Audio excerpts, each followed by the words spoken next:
Good morning. I've just been to Buckingham Palace and accepted His Majesty the King's invitation to form a government in his name. Following a meeting with King Charles III, Rishi Sunak has become the 57th Prime Minister of the United Kingdom and the third in the office this year alone. Sunak replaces Liz Truss, who spent a turbulent and record-breakingly short 50 days as Prime Minister before resigning. So who is Rishi Sunak, and what can we expect from his Prime Ministership? The government I lead will not leave the next generation, your children and grandchildren, with a debt to settle that we were too weak to pay ourselves. Born in Southampton in May 1980, Sunak is the UK's first millennial Prime Minister, coming to power aged just 42. That makes him the 7th youngest person to hold the post, although it's still considerably older than William Pitt the Younger, who became Prime Minister aged just 24 in 1783. Sunak's parents, Yashvir and Usha, were born in East Africa, in Kenya and Tanzania respectively, although they are both of Indian Punjabi descent. As a result, Sunak is the first ever person of colour to hold the office of Prime Minister of the United Kingdom. Sunak is also Hindu, and with particularly poignant timing, became Prime Minister in the middle of Diwali, the 5-day Hindu festival of light. Everybody can give something, whether they're born in this country or not, and to have a Asian descent Prime Minister is fantastic. Sunak has made much of working alongside his mother at her so-called tiny pharmacy in Southampton. In doing so, he drew clear parallels with former Conservative Prime Minister Margaret Thatcher, who famously grew up living above her parents' grocery shop in Grantham, Lincolnshire. I have friends who are aristocrats, I have friends who are upper class, I have friends who are, working class, but I'm not working class. As a Star Wars-obsessed teenager, Sunak studied at Winchester College, one of the world's most prestigious and expensive private boarding schools. Ex-pupils include 4 archbishops, 4 field marshals, and numerous politicians, including previous PM Henry Addington.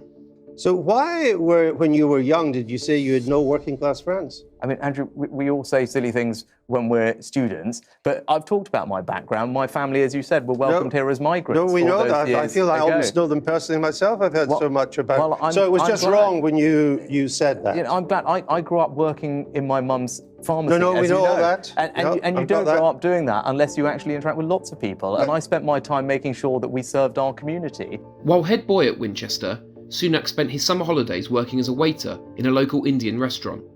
He has also previously discussed his love of all things Coca-Cola. Do you prefer Coke or Pepsi? Do you ask everyone this question, or not? No, I'm only funny because I am I'm a massive. So one of these things that not that many people know about me. So I collect Coca-Cola things. Oh, really? Yeah. I'm a Coke addict. Total Coke addict. Coca-Cola addict. Yes, just for the record. I was going to say. Just for the record, just be totally clear. Upon leaving school, Sunak attended Oxford University, gaining first-class honours in the world-famous philosophy, politics and economics course. In 2006, he also gained an MBA from Stanford University in the United States, where he met the woman who would become his wife, Akshata Murthy.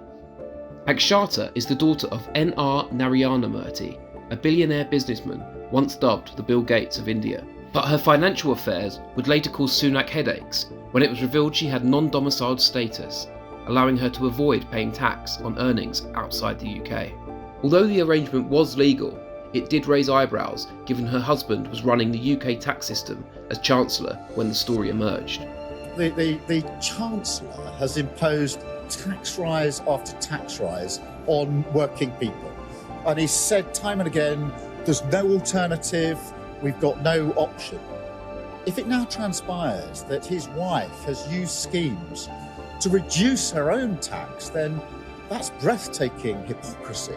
Post-university, Sunak worked as an analyst for the investment bank Goldman Sachs, and then for 2 hedge funds run by the French banker Patrick de Gorse. Until 2015, he was also a director of investment firm Catamaran Ventures, owned by his billionaire father-in-law. This is my trusty binder, all these tabs, all the different things that I'm responsible for. I spend most of the morning having a flick through there, make sure I'm prepared, and then head down to Parliament and take the questions.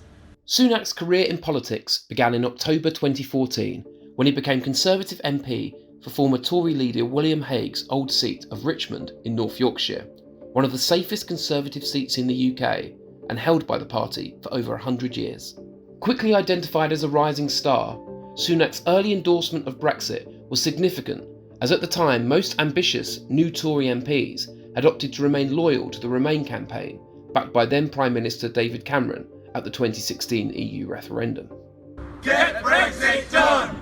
A series of significant jobs quickly followed, including Parliamentary Under-Secretary of State for Local Government between 2018 and 2019 under Theresa May, and Chief Secretary to the Treasury between 2019 and 2020 under Boris Johnson. While Sunak's rapid ascent had taken place fairly quietly, he really emerged onto the national stage when he became Sajid Javid's replacement as Chancellor of the Exchequer in February 2020, during the early stages of the COVID-19 pandemic.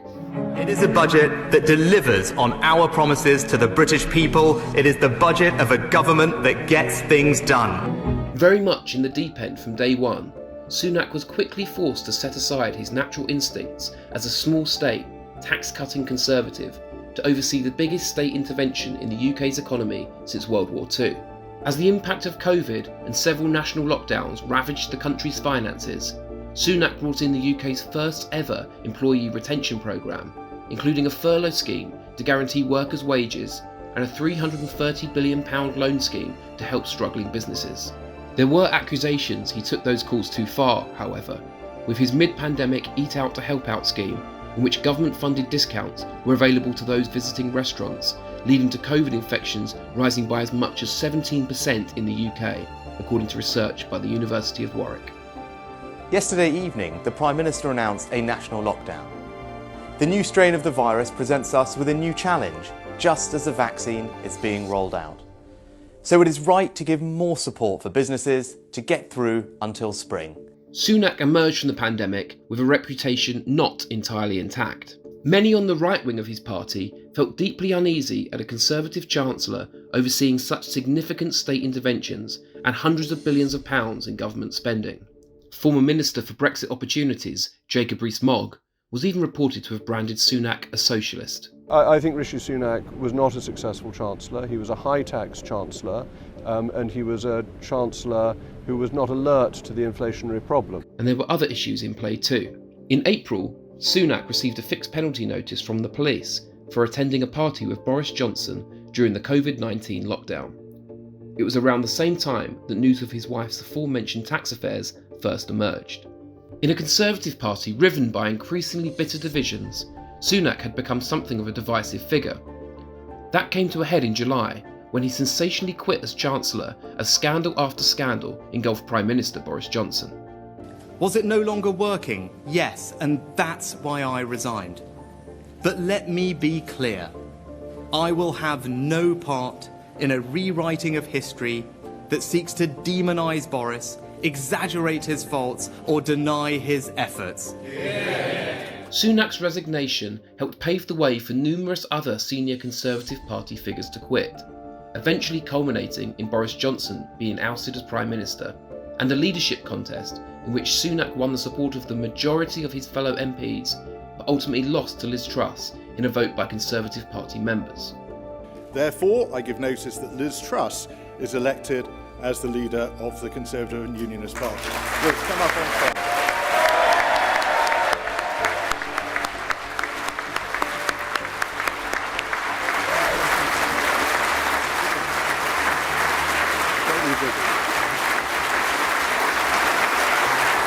Just 7 weeks later, with the economy in turmoil and a civil war raging inside the Tory party, Sunak has already replaced Truss as Prime Minister. But what can we expect from Sunak the PM? The number one priority under a Sunak premiership is stability, something seemingly lacking under his predecessor. Well, the Prime Minister is not under a desk, as the Honourable Lady.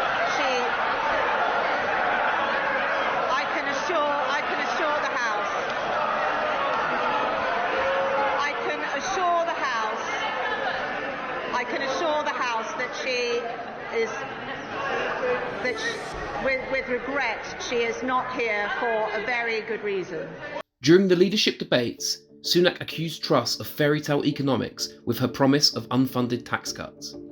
Sunak also warned Truss's economic policy could cause an inflationary spiral and would mean increasing borrowing to historic and dangerous levels, putting the public finances in serious jeopardy. The most pressing economic priority for the new Prime Minister and the new government is to grip inflation. We cannot make it worse. Inflation is the enemy that makes everybody poorer. It erodes your savings. It erodes your living standards. It means that those of you that have mortgages will see your interest rates go up higher and higher. So I don't think the responsible thing to do right now is launch into some unfunded spree of borrowing and more debt. That will just make inflation worse. It will make the problem longer. Sunak's reputation for putting national need before his own political ideology and the fact his dire warnings about Trussonomics all came true mean the markets broadly view him as a competent figure. That will be further boosted by Jeremy Hunt being retained as Chancellor. The government has today decided to make further changes to the mini-budget. Spending cuts and tax hikes look inevitable, however, to both undo the billions in damage done by Liz Truss and Kwasi Kwarteng's so-called mini-budget last month, as well as to reduce government spending. The war in Ukraine continues to wreak havoc with energy prices, and inflation is skyrocketing as a result. Now, in the last few days we've seen the pound fall, we've seen the cost of government borrowing rockets. Has your mini-budget been a major economic disaster? In his first speech as Prime Minister, Sunak outlined the numerous challenges the UK is facing and vowed to earn the country's trust, putting the nation's needs before politics. But with the next general election likely to be held in just under 2 years, Sunak has yet another massive job ahead of him if he is to resuscitate the UK economy, unite his party, as well as overturn Labour's current 30-plus point poll lead to keep the Conservatives in power. For even this highest of high achievers, it remains to be seen whether that will be one challenge too far. All I can say is that I am not daunted. I know the high office I have accepted, and I hope to live up to its demands.